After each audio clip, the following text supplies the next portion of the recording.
कट्टे चलना अजय आलोक जी कहीं भी जस्टिफाई नहीं हो सकता। नो वन कैन जस्टिफाई, ना कोर्ट ना कोई, कभी नहीं। ना आप कर सकते हैं ना ही अनुराग जी करेंगे।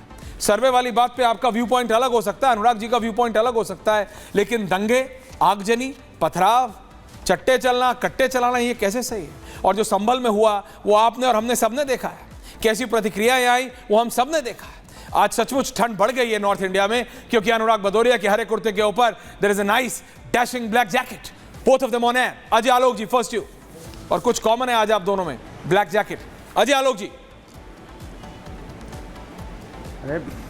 देखिए ऐश्वर्या जी, सबसे पहली बात कि संभल में जो हुआ उसे कभी भी जस्टिफाई नहीं किया जा सकता है और उसकी हमेशा निंदा ही होगी, और वो घृणित था। एक मॉब के द्वारा पुलिस पे लगातार गोलियां चलाना, पत्थर चलाना, पुलिस वालों का इंजर्ड हो जाना, और किस लिए? जस्ट बिकॉज की सर्वे क्यों हो रहा है? और सर्वे तो न्यायालय के आदेश से हो रहा था, कोई पुलिस के आदेश से तो हो नहीं रहा था। और उसके बाद समाजवादी पार्टी के एमपी का एक दिन पहले भड़काऊ भाषण देना, भीड़ को ये उस्काना कि जाओ जाके हासिल कर लो जो तुम्हें हासिल करना है, ये सब तमाम बातें इंगित करती हैं कि बाहर से लोग बुलाए गए, मकान की छतों पे पत्थर रखे गए। ये प्री प्लान्ड हिंसा थी ना, प्री प्लान्ड हिंसा थी, क्योंकि इनको डर है ये भाईजान कहीं छिटक नहीं जाए, इसलिए इनको हिंसा करवा के, इनसे लड़वा के, पुलिस से खतर रखवा के इनको एक रखो। हम कहते हैं एक है तो सेफ हैं, बटेंगे तो कटेंगे, ये अपने ही भाईजानों को बांटने में लग गए।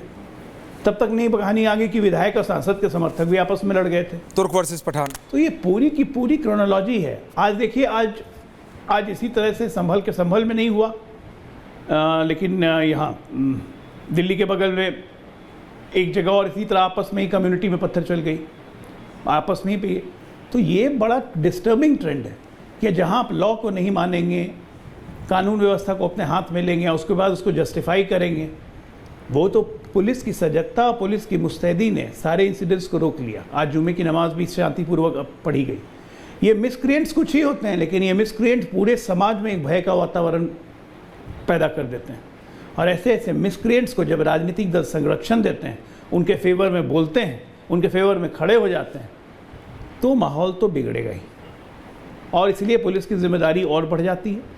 मुझे लगता है कि संभल की घटनाओं के 28 दोषियों को पकड़ लिया गया है, अभी और डिटेल इन्वेस्टिगेशन चल रही है, और यकीन मानिए इसमें बहुत बड़ा षड्यंत्र है, और ये षड्यंत्र सिर्फ संभल के लिए नहीं है, पूरे देश के लिए।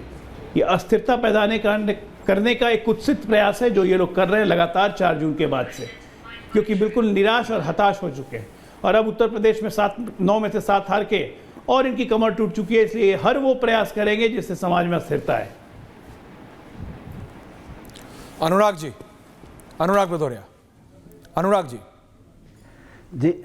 आज ऐश्वर्या जी, मैं दिल से बोलूं, बहुत अच्छा बोले आप, और मेरा मन किया मैं उठ के आज आपको ताली से स्वागत करूं। आपने सही बोला, कुछ चुनिंदा नेता राजनीति कर रहे हैं। क्या बात कही आपने, मैं आपके तालियों से आपका स्वागत करता हूं कि कुछ चुनिंदा नेता नफरत की राजनीति कर रहे हैं। बिल्कुल सही कह रहे हैं आप, पहली बार आप बोले हैं, दिल से बोले हैं आप, इसलिए आपको बधाई। पहली बार तो आपकी आवाज दिल से निकली है कि कुछ चुनिंदा नेता इस समाज के अंदर में शांति नहीं रहना देना चाहते, वो महज सत्ता पाने के लिए नफरत की राजनीति कर रहे हैं। क्या बात कही आपने, और मुझे लगता है ये देश की ब्रेकिंग न्यूज होनी चाहिए कि कुछ चुनिंदा नेता जो समाज के अंदर में सिर्फ सत्ता पाने के लिए, क्योंकि उनको समाज में, देखिए आप झांसी की घटना याद होगी आपको, झांसी मेडिकल कॉलेज में 10 बच्चों की आग जलने से, सोचो आप, जलने से मौत हो गई तो उनकी, आपको याद होगा। लेकिन खबर 1-2 दिन आई, उसके बाद चली गई। लेकिन भारतीय जनता पार्टी संभल की घटनाओं को लेकर रोज सुबह से लेकर शाम तक उसको समाज में फेंके हुए है, उस पर तरह तरह की अपनी बातें कह रही, तरह तरह की चीजें बना रही। क्यों? क्योंकि नफरत इसमें दिखाई दे रही है। 10 बच्चे जो सरकार की गलती से वहां पे झुलस गए, जिनकी मौतें हो गई, घर के चिराग उजड़ गए, जिनके माँ बाप को अपने ठीक से देखा नहीं, उन बच्चों ने अपने दादा दादी को ठीक से देखा नहीं, उस पर चर्चा नहीं, कोई बात नहीं, सन्नाटा है। बहुत ज्यादा दिन नहीं हुए, सन्नाटा। लेकिन संभल की घटना पे कुछ चुनिंदा नेता भारतीय जनता पार्टी के उसको मुद्दा बनाए हुए हैं, क्योंकि उनके लिए मुद्दा है, आस्था नहीं है। आस्था और मुद्दा में फर्क होता है, इसीलिए कह रहे हैं समाजवादी पार्टी को धर्म मेरा आस्था का विषय है, राजनीतिक विषय नहीं है। इस बात को प्रभु राम ने भी माना था। प्रभु राम भी इसलिए हमें आशीर्वाद देते हैं क्योंकि वो भी जानते हैं कि समाजवादी लोग हमारे आचरण को और हमारे व्यवहार को अपनाते हैं, हमारे आदर्शों को अपनाते हैं। इसलिए वो मुझे आशीर्वाद दिया उन्होंने अयोध्या में, इनको नहीं दे रहे हैं। क्यों? क्योंकि इनके मन का चोर जानते हैं वो, इसलिए क्योंकि वो जानते हैं ये हमारे नाम पे, प्रभु नाम के नाम पे राजनीति कर रहे हैं, इसलिए इनको आशीर्वाद नहीं मिल रहा है। फिर भी कोशिश कर रहे हैं, लेकिन प्रभु का आशीर्वाद नफरत से नहीं मिलेगा।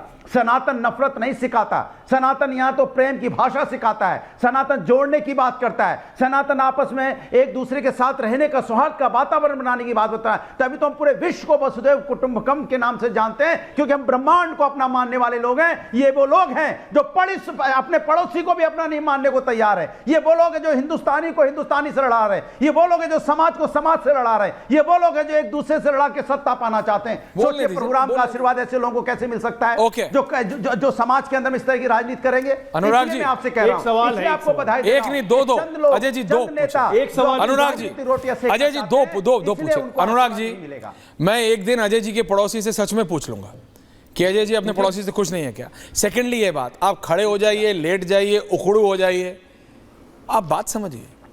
कुछ नेता, लेकिन आपकी बात की दुहाई नहीं, बात देनी चाहिए, क्योंकि वर्क साहब अभी सपा में है, बीजेपी में नहीं गए हैं अभी। उनपे कुछ नेता अभी वो वॉशिंग मशीन में नहीं गए, बोल गए, अभी वो वॉशिंग मशीन में नहीं गए।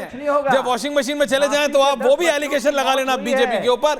लेकिन दर्शकों, अजय जी अपना अगला सवाल पूछे। अभी आपका मोनोलॉग मैंने होने दिया ताकि आपके अंदर का फ्रस्ट्रेशन पूरे डिबेट में ना निकले। I care about your health, now please calm down. But दर्शकों, जो इशू वो ये कि क्या सर्वे होने चाहिए, पहला इशू। सेकेंडली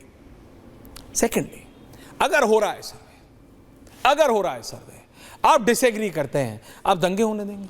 आप ऐसी प्रतिक्रियाएं देंगे जो कि भड़काए? आप ऐसे कार्य करेंगे जो कि भड़काए?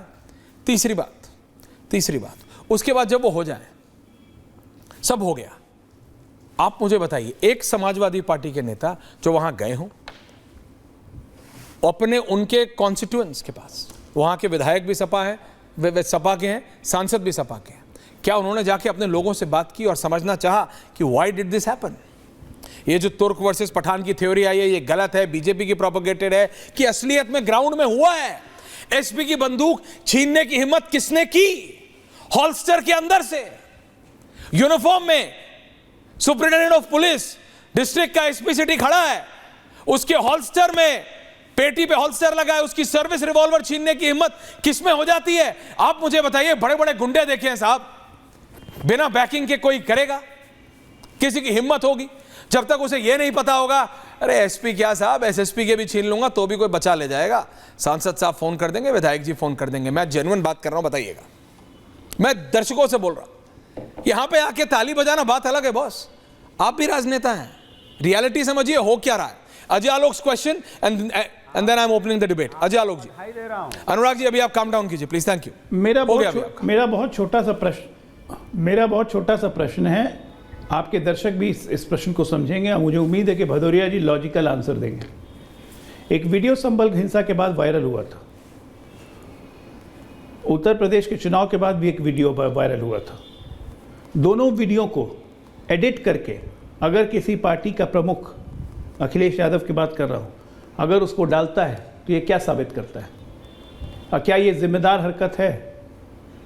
ये पूरे चुनाव वाले दिन, उपचुनाव वाले दिन जो इन्होंने वीडियो डाला, उससे पूरे देश में ये मुसलमानों को संदेश देना चाहते थे कि पुलिस और भारतीय जनता पार्टी मुसलमानों को वोट नहीं दे रही है। संभल वाली घटना का वीडियो जिस तरह से डाला, उसमें क्या संदेश दे रहे थे? पुलिस मुसलमानों पर जुल्म कर रही है। ये उल्टी थ्योरी गंगा बहाने की अगर राजनेता करने लगेंगे तो ये देश कैसे चलेगा? बस जवाब दीजिए भदौरिया जी।